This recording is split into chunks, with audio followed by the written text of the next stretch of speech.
목신경뿌리 병증입니다. 물리적 인자 치료로는 경피신경 자극 치료로 신경근 자극으로 인한 저림이나 통증을 완화하는 데 도움을 줄 수 있습니다. 의학적 처치로는 경추 경막의 스테로이드 주사로 압박받은 신경근 주변의 염증을 감소시켜 통증 전달을 차단할 수 있습니다. 목신경뿌리 병증 중재 시작하겠습니다. 첫 번째 치료는 신경의 움직임을 개선해 신경 가동 범위를 확보하는 신경가동술입니다. 환자분은 앉은 자세로 준비합니다. 그 후 손바닥을 천장을 향한 채 팔을 벌려 올려줍니다. 팔꿈치를 펴하고 손등도 뒤로 젖힌 후 목도 반대쪽으로 굽힘해줍니다. 팔꿈치를 다시 굽히고 손등도 제자리로 돌아오고 목도 다시 제자리로 돌아옵니다. 팔 내려주시고요. 이렇게 3세트 반복해 주시면 됩니다.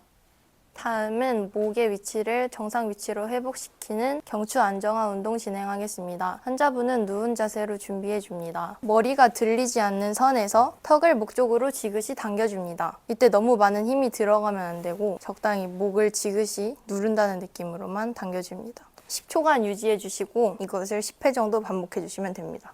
힘 풀어주세요.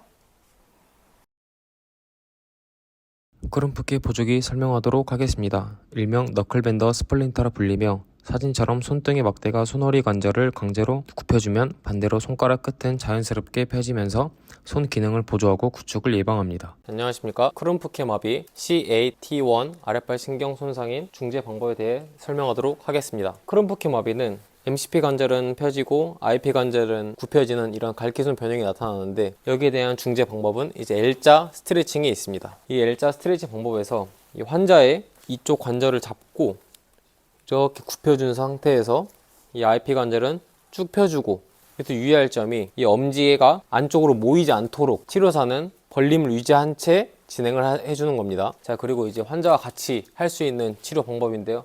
환자분 저를 보시겠어요? 자, 이제 손가락 굽힘, 펴, 모음, 벌림, 맞섬. 자, 이런 운동을 통해서 갈기손 변형의 구축을 예방할 수 있습니다. 에르브 보조기 설명하도록 하겠습니다. 일명 자유의 여신상 보조기라 불리며 사진처럼 팔을 90도로 벌리고 바깥으로 돌려 마치 횃불을 든 자세로 고정합니다. 이렇게 해서 어깨가 안쪽으로 굳어버리는 구축을 방지하는 것이 핵심입니다. 안녕하십니까. 에르브 마비 중재인 MCIM 즉 변형된 강제 운동 유도 치료를 시행하겠습니다. 자, 보시는 바와 같이 건측 팔에 큰 양말이나 붕대로 감싸서 사용하지 못하게끔 하는 치료인데요. 자, 이 방법은 이제 뇌가 환측 팔을 사용하지 않게 하려는 학습된 불용을 극복하기 위함입니다. 자, 환자분 이제 환측 손으로 이 공 한번 잡아 볼게요.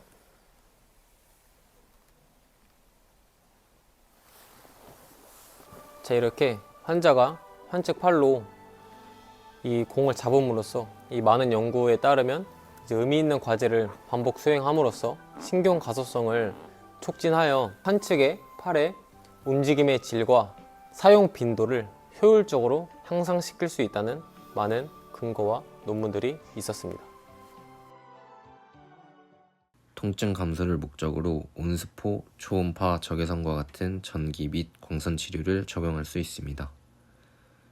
또 어깨뼈 아래각의 후방 돌출을 고정해주기 위해서 어깨뼈 고정 보조기를 착용할 수 있습니다. 긴 가슴 신경근증 중재 시작하겠습니다. 긴 가슴 신경근증은 어깨뼈의 위쪽 돌림과 내밈이 제한되기 때문에 보조 운동으로 어깨뼈와 팔꿈치를 잡고 이런 동작과 저항을 부여해서도 같은 동작으로 어깨뼈의 움직임을 만들어내줄 수 있습니다. 벽에서 공을 이용한 운동도 가능합니다.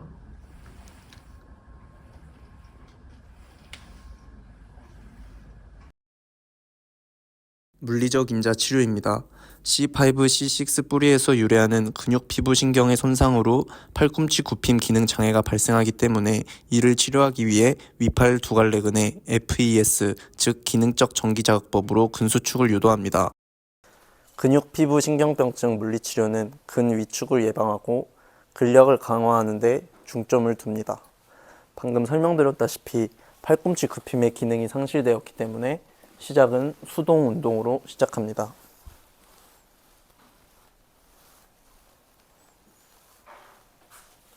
수동 운동 이후에 다음은 능동 보조 운동으로 팔꿈치 굽힘의 기능을 강화합니다. 환자분, 제가 도와드릴 테니까 같이 팔꿈치를 굽혀볼까요? 네.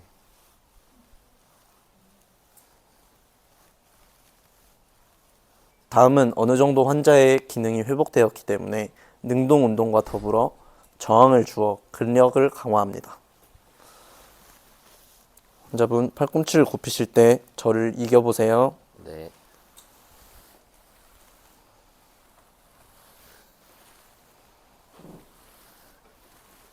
최근 연구 문헌에 따르면 일반 동작들을 연습하는 것도 좋지만 실제 일상생활에서 사용할 수 있는 과제지향적 훈련을 통해 기능을 강화시키는 것이 효율적이라는 결과가 있습니다. 그래서 일상에서 실제로 쓰는 컵을 이용하여 환자분 팔꿈치를 굽혀서 한번 마셔볼까요?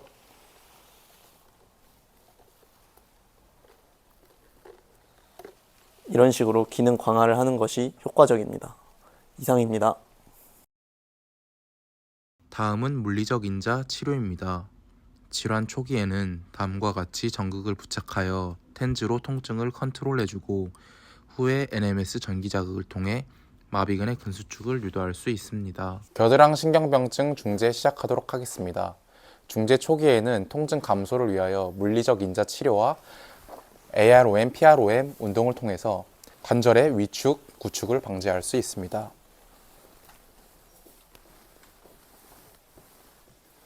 플리아 세라밴드를 이용하여 삼각근과 회전근개의 가벼운 근수축을 유도하여서 어깨 안정화 운동을 진행할 수도 있습니다. 환자분 주먹 가볍게 쥐어보실까요? 다시 펴주세요. 주먹 가볍게 쥐어주시고 펴주세요. 중재 중기에는 약해진 근육 부위의 근력 강화 운동을 시행해 줍니다. 환자분 이 팔을 이렇게 돌려볼까요? 자, 위쪽으로 하나, 둘, 셋. 환자분 손 그대로 옆으로 들어 올려 볼게요. 하나, 둘, 셋. 중재 후기에는 어깨의 벌림, 그리고 굽힘, 가쪽 돌림 동작을 이용하는 기능적 움직임 훈련을 해주는 것이 효과적입니다. 환자분 팔을 벌려 볼게요. 환자분 팔을 90도로 굽혀 볼게요. 환자분 이 공을 잡고 팔을 바깥쪽으로 돌렸다가 저한테 던져주는 훈련 할게요. 하나, 둘, 오, 잘하신다. 셋.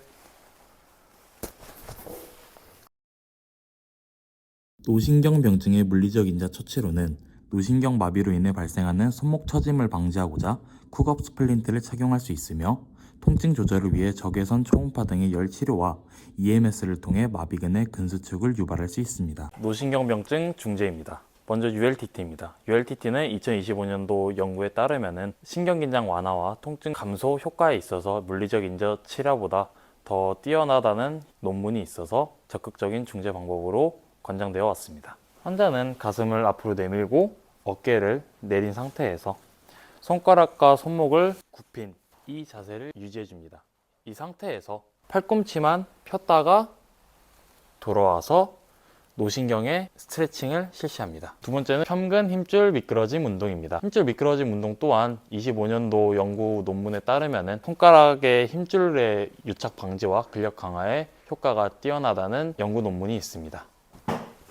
환자는 손가락을 다 피도록 한 다음에 치료사가 검지손가락을 굽히는 동안 환자분은 나머지 손가락을 피도록 노력해야 합니다.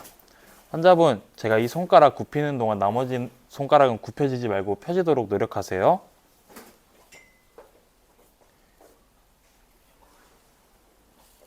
이러면서 손가락 힘줄의 유착을 방지해 줍니다. 세 번째는 근력 강화 운동입니다. 환자의 손목 펴과 손가락 펴을 중심으로 근력 강화를 해줍니다. 환자분 손목과 손가락을 펴주세요. 환자분이 잘 하면은 치료사의 도수 저항을 이용해서 난이도를 상승시킵니다.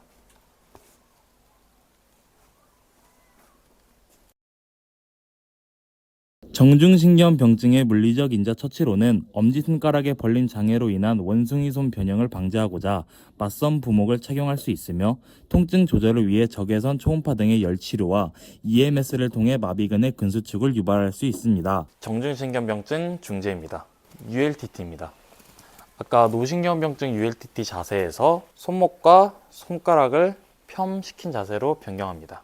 이 자세를 유지한 상태에서 팔꿈치만 폈다가 돌아오면서 신경의 긴장 완화와 통증을 감소시킵니다. 굽힘금 힘줄 미끄러짐 운동입니다. 환자분 저 한번 따라해 보세요.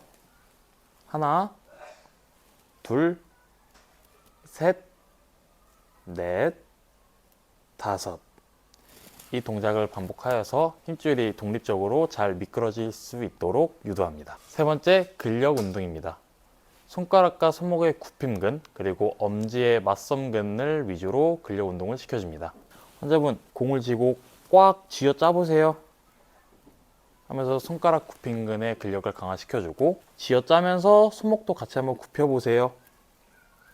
추가적으로 손목 굽힘근 또한 강화시켜줍니다. 환자분 이번에 엄지손가락으로 검지손가락 찍어보세요. 이번엔 중지, 약지, 새끼손가락 찍어보세요. 하면서 엄지의 맞선근 또한 근력 강화시켜줍니다. 자신경병증의 물리적 인자 처치로는 자신경 마비로 인해 발생하는 갈기손 변형을 예방하기 위해 너클밴더 부목을 착용할 수 있으며 통증 조절을 위해 적외선, 초음파 등의 열 치료와 EMS를 통해 마비근의 근수축을 유발합니다. 자신경병증 중재입니다. 첫 번째 ULTT입니다.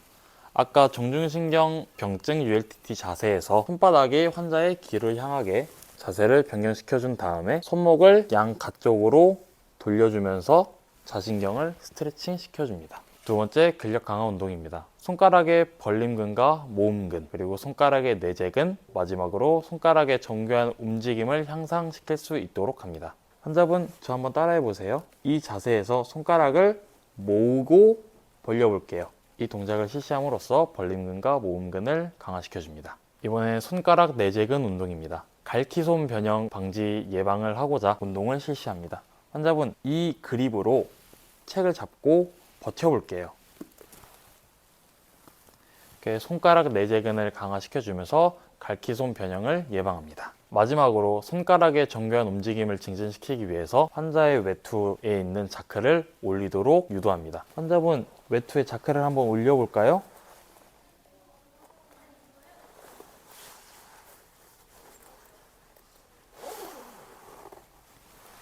이상입니다. 말초성은 눈을 감지 못하기 때문에 점막액 및 연고, 안대를 사용하여 각막을 보호해줍니다. 적외선이나 초음파를 사용하여 온열 효과를 줄 수 있습니다. EST로 근육 운동점을 자극해 근위축 방지 및 신경근 재교육을 시킬 수 있습니다. 안면신경 재교육 시작하겠습니다. 말초성의 경우 손상측과 같은 쪽 얼굴 전체가 마비가 되므로 각 근육에 대해 개별로 움직여줍니다. 신키네시스를 최소화하기 위해 앞에 거울을 두고 선택적으로 움직여줍니다. 눈썹을 위로 올려보실까요? 하면서 밑으로 저항을 줍니다. 눈을 감아보실까요? 하면서 눈 둘레근 위쪽으로 저항을 줍니다. 가쪽으로 웃어보실까요? 하면서 광대근과 입꼬리 당긴근에 저항을 줍니다. 이런 방식으로 전체 근육에 저항을 주면서 운동시켜줍니다. 다음은 중추성입니다. 중추성은 뇌 병변에 의한 것으로 전신적인 균형 능력, 보행 능력 훈련을 요합니다. 또한 말초성과 다르게 손상측 반대편 입 주변만 마비가 오므로 구강 기능 훈련이 동반되어야 합니다. 환자분, 물에 바람을 가득 불어서 유지해 보실까요? 하나, 둘, 셋. 이렇게 볼 긴장도를 떨어뜨리기 위해 사용할 수 있습니다. 이번에는 입술 폐쇄력을 강화하기 위해 빨대를 사용해 마시는 훈련을 해보도록 하겠습니다. 환자분, 커피를 마셔보실까요? 입술 폐쇄력을 강화하면 음식물이 흘러내리는 것을 방지할 수 있습니다. 이때까지 안면신경마비 운동 중재였습니다. 감사합니다.